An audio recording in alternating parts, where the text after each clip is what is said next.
My parents used my college fund to buy my sister a car and called it a smart choice. 3 months later, I walked into the shareholders meeting as the majority owner. They went pale. "That's a beautiful car, Emma," my mother gushed, running her hand along the sleek red paint of my sister's brand new BMW. "You deserve this after all your hard work." I stood on our driveway, arms crossed, watching the little celebration unfold. Emma preened under our parents' attention, dangling her new car keys like they were made of solid gold. "My name is Olivia Mitchell, and at 24, I just washed my college fund by my younger sister her dream car. Isn't it perfect?" Emma squealed, her designer heels clicking against the concrete as she circled her new toy. "The dealership said it was the last one in this color. I just knew it had to be mine." Of course, she did. Everything had to be Emma's. That's how it had always been in our family. Emma wanted, Emma got, even if what she wanted belonged to someone else. "Well, it was the smart decision," my father declared, putting his arm around Emma's shoulders. "Your sister clearly wasn't going to use that money for anything worthwhile. At least this way, it's not going to waste." I bit back a sharp reply. My plans to pursue my MBA weren't worthwhile in their eyes. Never mind that I'd spent the last 3 years working full-time while completing my bachelor's degree in business with honors. Never mind that I'd already been accepted to 3 top programs. No. According to them, Emma's desire for a luxury car was clearly more important than my education. "Don't look so sour, Olivia," my mother chided, noticing my expression. "You know Emma needs a proper car for her new job." Ah, yes, the prestigious job as a junior marketing assistant that our father had arranged for her at his company, Mitchell Industries, the same company where I've been working my way up from the mailroom since I was 19, learning every aspect of the business from the ground up. But Emma couldn't possibly be expected to drive anything less than a BMW to her first real job. "Of course," I said, keeping my voice carefully neutral.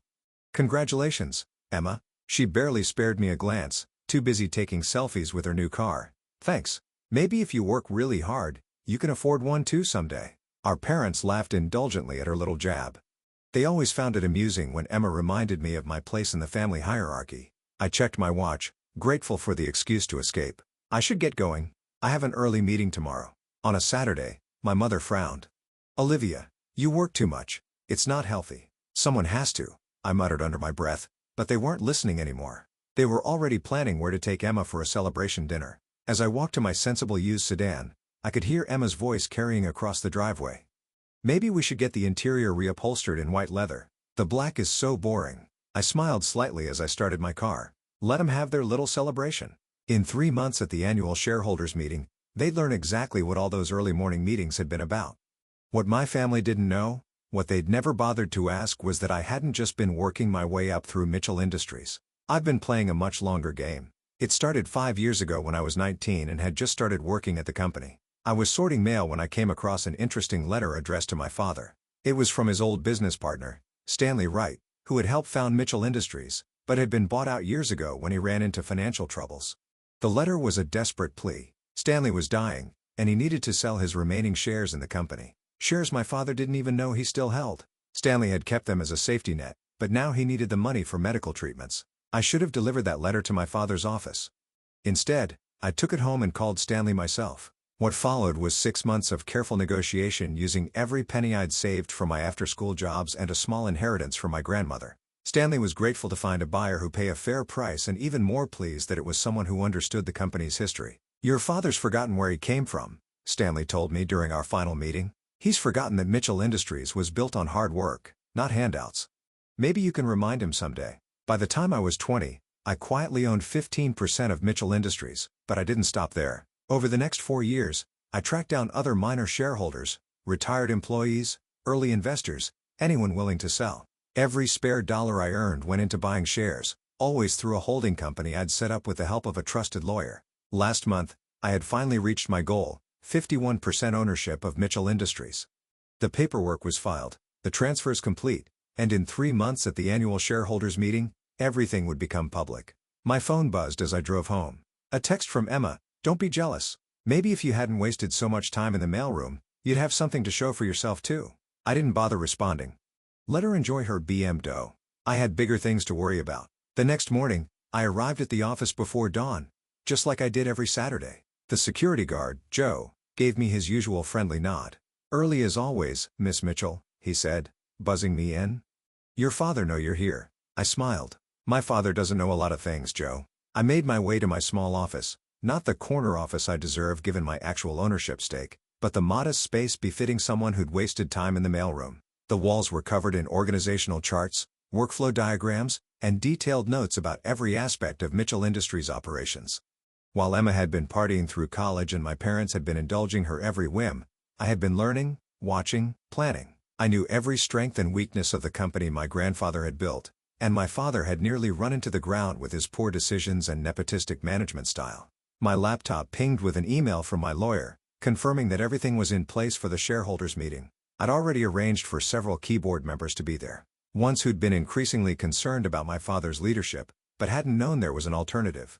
A knock at my door interrupted my thoughts. It was Sarah from accounting, one of the few people who had noticed my potential early on and had become a mentor of sorts. "I saw Emma's new car on Instagram," she said, closing the door behind her. "Your college fund?" I nodded. Sarah was one of the only people who knew the full truth about my situation. "Your father's going to regret that decision," she said, sitting down across from me. "Have you told them anything?" "Not a word," I replied, turning my laptop to show her the latest company financials. "Look at this. Third quarter profits are down 15% because Dad insisted on giving Emma's boyfriend's startup an exclusive contract. The board's getting restless." Sarah studied the numbers, shaking her head. "It's worse than I thought." "You're sure you're ready for this?" I gestured to the walls covered in my research and planning. "I've been ready for years. The question is, are they ready for me?" "They're not," Sarah said with a small smile. "That's what makes this so interesting." The next few hours were spent reviewing reports and finalizing strategies. Around noon, my phone buzzed again. Another text from Emma. "Dad's taking me shopping for office furniture. He says I need something suitable for my new promotion." I raised an eyebrow at Sarah. "Did you hear about this promotion?" She rolled her eyes. "Your father announced it yesterday. Emma's going to be heading up the new marketing division. No experience required, apparently." "Of course," I said, turning back to my work. Heaven forbid she actually earned something. The rest of the day passed quickly, and by the time I left the office, I had everything in place for the next phase of my plan. As I walked to my car, I noticed Emma's new BMW parked in the executive spot my father had undoubtedly already assigned to her. 3 months, I thought to myself. In 3 months, everything would change. That evening, I received an invitation to a family dinner. A celebration of Emma's promotion, no doubt. I considered declining, but there was no reason to make them suspicious now. Besides, I'd spent years sitting through their subtle jabs and not-so-subtle favoritism. What was one more dinner? I arrived at my parents' house exactly on time, walking into a scene that could have been plucked from any of our family gatherings over the past 2 decades. Emma was holding court in a living room, regaling our parents with stories about her first week at work. And then I told Jennifer, that dowdy woman from HR, that her presentation needed more pizzas. She seemed upset, but Daddy agreed with me. "Didn't you, Daddy?" My father beamed at her. "Of course, Princess. You have natural leadership instincts." I took a seat quietly, wondering if anyone else noticed the irony of praising leadership instincts in someone who'd never led anything in her life. "Oh, Olivia," my mother said, finally noticing me. "You're here. We were just discussing Emma's wonderful ideas for restructuring the marketing department." "Fascinating," I murmured, accepting the glass of wine she handed me. "And what experience are you drawing from for these restructuring plans, Emma?" My sister's perfect smile faltered slightly. "Well, I took a marketing class last semester, and Daddy says sometimes fresh eyes are more valuable than experience." "How convenient," I said, taking a sip of wine. "Now, Olivia," my father warned, his tone carrying that familiar note of disappointment. "Don't be bitter just because your sister has vision. We can't all be natural leaders." I thought about the documents in my briefcase, the shares I quietly accumulated, the changes I was about to bring to Mitchell Industries. "No," I agreed softly. "We can't all be natural leaders. Some of us have to earn it." The next 2 weeks passed in a blur of preparation and careful observation. I watched from my modest office as Emma settled into her new role as marketing director, primarily by ordering expensive furniture and making longtime employees miserable. She made Jessica cry again. Sarah reported one morning, closing my office door with more force than necessary. 20 years of marketing experience, and your sister told her she doesn't understand modern consumers because she suggested our new campaign was over budget. I glanced up from the quarterly reports I was reviewing. "Let me guess. Dad sided with Emma?" "Naturally," he said. "Jessica needs to be more open to fresh perspectives." Sarah's air quotes dripped with sarcasm. "Half the marketing team is updating their resumes." I made a note in my planner. Good employees were hard to replace, and I'd need them when I took control. "Tell Jessica to hold off on any decisions until after the shareholders meeting. Things will be different then." Sarah gave me a knowing look. "Speaking of which, Your father's been asking questions about the proxy votes coming in. He seems nervous. He should be, I said, turning my laptop to show her the latest numbers. The board isn't happy about last quarter's performance. Add in Emma's promotion and the exodus of experienced employees. Perfect storm. Sarah finished studying the screen. You know they're going to fight back when they realize what's happening. I thought about my college fund now sitting in my sister's driveway in the form of a red BMW. Let them try. That evening, I was working late as usual when I heard voices from my father's office. The door was slightly ajar and I couldn't help overhearing the conversation. The board is getting restless, Richard, a male voice said, probably James Henderson, one of the senior board members. These nepotistic appointments have to stop. Emma is perfectly qualified, my father insisted. She's bringing fresh energy to the company. Fresh energy doesn't make up for alienating our best employees. And now I'm hearing rumors about someone buying up shares. I smiled to myself as I gathered my things. The pieces were falling into place. The next morning, I arrived to find Emma in my office, perched on my desk like she owned it. There you are. I need your help with something. I set my briefcase down carefully. What can I do for you, Emma? Daddy says you know all the boring operational stuff, she said, examining her manicure. I need you to redo these budget reports. They make my department look bad. I accepted the folder she thrust at me, opening it to find the marketing department's latest financial statements. The numbers were worse than I'd expected. I can't change financial reports, Emma. That would be fraud. She rolled her eyes. Don't be so dramatic. Just move some numbers around. No one actually reads these things anyway. The board does, I said quietly, and so do I. Whatever, she huffed, sliding off my desk. Just fix it. Oh, and I'm taking your parking spot. Mine's too far from the entrance, and these heels are Louboutins. After she left, I carefully documented our conversation and added it to my growing file. 2 more months until the shareholders' meeting. The weeks that follow brought more of the same. Emma's inexperience and entitlement were creating ripples throughout the company. Long-time clients were getting frustrated, employees were leaving, and the board was growing increasingly concerned. My father remained oblivious, convinced that any criticism of Emma was just jealousy or resistance to change. He even called the company-wide meeting to announce another expansion of her responsibilities. I sat in the back of the conference room watching as he proudly introduced Emma's innovative new initiatives. My sister stood beside him basking in the attention while confused and angry employees exchanged glances. Furthermore, my father announced, Emma will be representing Mitchell Industries at next month's industry conference in New York. Her fresh perspective is exactly what we need to attract new investors. I made another note in my planner. The conference was just a week before the shareholders' meeting. Perfect timing. The day of Emma's presentation arrived. I watched the live stream from my office as she confidently took the stage wearing an outfit that cost more than most employees' monthly salaries. Mitchell Industries is entering a new era, she declared, clicking through slides that made financial analysts in the audience exchange alarmed looks. Under my leadership, we're going to revolutionize everything. I closed my laptop, unable to watch anymore. In 1 hour, she had managed to tank our stock price and violate several SEC regulations. The shareholders' meeting couldn't come soon enough. That evening, my father called an emergency family meeting. Emma had returned from New York early, her presentation having been cut short when several major investors walked out. I checked my watch. The board is already meeting. They called it an hour ago. My father's face paled. What? Why wasn't I informed? Because Dad, I said, standing up. I am 51% of Mitchell Industries, and the board just voted unanimously to support my appointment as CEO. The silence that followed was deafening. That's impossible, my father finally whispered. Is it? I asked. Did you ever wonder why Stanley Wright shares never showed up in your reports or why so many small shareholders have been selling over the past few years? Did you even notice? You, Emma, pointed a shaking finger at me. You planned this. For 5 years, I confirmed. Ever since you started talking about how you were going to revolutionize the company, he knew nothing about. Ever since Dad made it clear that merit meant nothing compared to being his favorite. We gave you everything, my mother protested. No, I corrected her. You gave Emma everything, including my college fund. I built this myself 1 chair at a time, while you were all too busy celebrating her mediocrity to notice.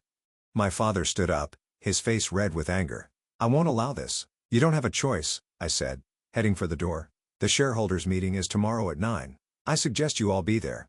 Professional dress code, Emma, no Louboutins. As I walked to my car, I could hear Emma's wails and my father's angry shouts. 5 years of careful planning of swallowing your insults and biding my time had led to this moment. Tomorrow, everything would change. The morning of the shareholders' meeting dawned bright and clear. I arrived at the office 2 hours early, taking a moment to appreciate the calm before the storm. The conference room was prepared. Each place setting marked with detailed financial reports that told the story of Mitchell Industries' decline under my father's leadership. Sarah met me at the door, coffee in hand.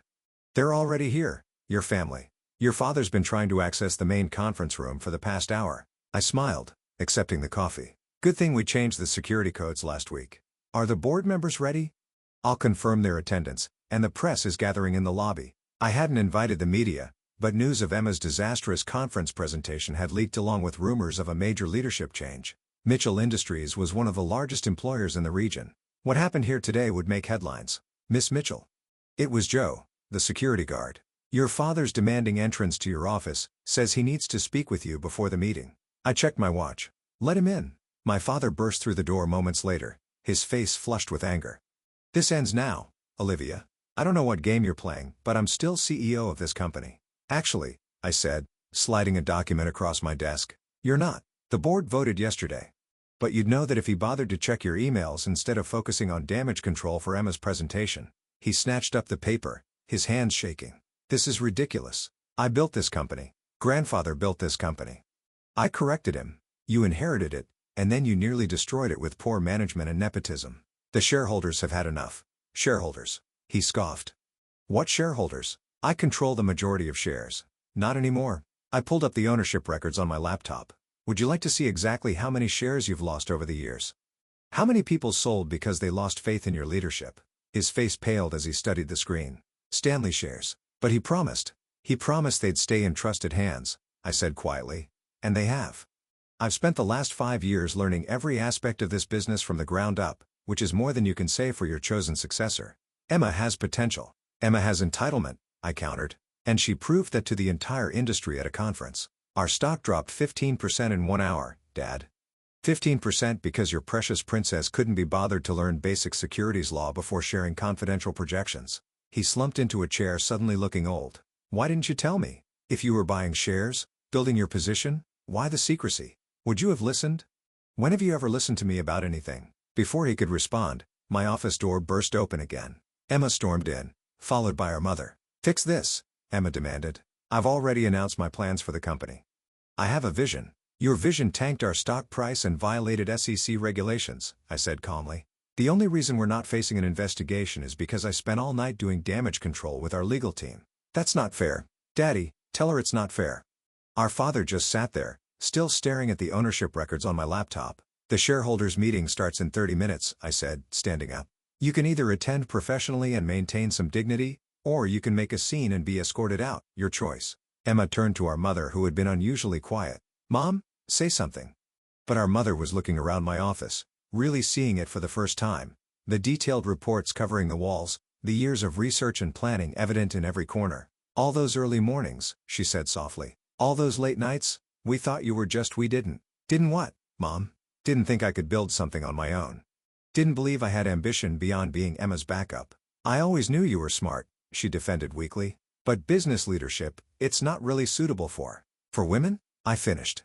"Funny, that only seemed to apply to me. Emma's gender wasn't an issue when you were celebrating her unearned promotion." The intercom buzzed. Sarah's voice cut through the tension. "The shareholders are arriving, Miss Mitchell." I gathered my files. "It's time. Are you coming?" They followed me to the main conference room. Emma still protesting. My father unnaturally quiet.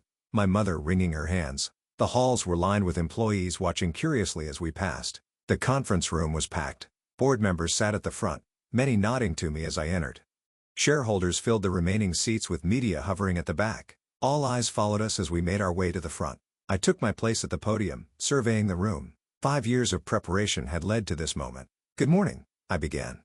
"Thank you all for coming. As you know, Mitchell Industries has reached a critical juncture. For the next hour, I laid out the company's situation with brutal clarity, the declining profits, the exodus of talented employees, the damage to our reputation. I supported each point with detailed documentation, watching as shareholders nodded in growing understanding. When I reached Emma's conference presentation, she tried to interrupt, but a sharp look from a board member silenced her. "Yesterday, the board voted unanimously for new leadership," I concluded. "As majority shareholder and newly appointed CEO, I am implementing immediate changes to restore Mitchell Industries to its former excellence." The room erupted in questions. I answered each one thoroughly, demonstrating a knowledge of the company that made my father sink lower in his seat. Finally, One elderly shareholder stood up. Miss Mitchell, what role will your father and sister play in the restructured company? I met my father's eyes. They will be offered positions commensurate with their experience and qualifications just like every other employee. Emma jumped up. This is ridiculous. I am the face of Mitchell Industries. I have plans. Your plans cost us millions in market value, I replied calmly. Please sit down or security will escort you out. She looked around for support, finding none. Even our mother was staring at the table, avoiding eye contact. By the time I opened the floor for the final vote on my appointment as CEO, the outcome was clear. The motion passed overwhelmingly with only my father and sister's minimal remaining chairs dissenting. As the room cleared, my father approached the podium. Olivia? Yes. He seemed to deflate. I underestimated you all these years. Yes, I said simply. You did. As I sat down at what had been my father's desk, now mine, I looked out at the city full of possibility. Time to get to work. The first month as CEO passed in a whirlwind of activity. The media attention was intense. Daughter's secret takeover saves family empire made headlines across business journals. I gave exactly one interview focusing solely on my plans for Mitchell Industries' future. My family's reaction played out exactly as I'd expected. Emma launched a social media campaign painting herself as the victim complete with tearful Instagram stories about betrayal. She had to return the BM dog and move back home with our parents when she could no longer afford her luxury apartment. Your sister's devastated, my mother said during one of her attempted guilt trips. She really thought she had a future here. I looked up from the quarterly projections I was reviewing. She did have a future here, Mom. She just needed to earn it like everyone else.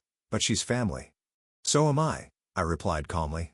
That didn't stop you from taking my college fund. My mother flinched. That was different. Yes. It was because I did something about it. I turned back to my work. Now if there's nothing else, I have a company to run. The changes I implemented were sweeping but strategic. First, I reinstated the employees who had left because of Emma's mismanagement, including Jessica from marketing, who now headed the department Emma had nearly destroyed.